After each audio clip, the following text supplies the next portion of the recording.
यकीन करें यहाँ पे आके आज यहाँ किसानों के साथ एक दिन गुजारने के बाद इस नतीजे पे पहुँचा हूँ कि यकीन करें कि जो सुकून है, जो मज़ा है, ज़िंदगी का लुत्फ़ है, वो सिर्फ़ और सिर्फ सादगी में है।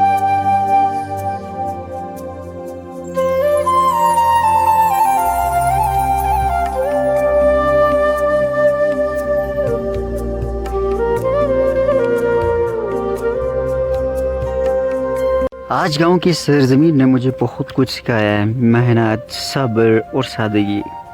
और अगली बार खाना खाते हुए एक बार ज़रूर सोचिए कि इस एक नवाले के पीछे किसी किसान की कितनी मेहनत छुपी होती है।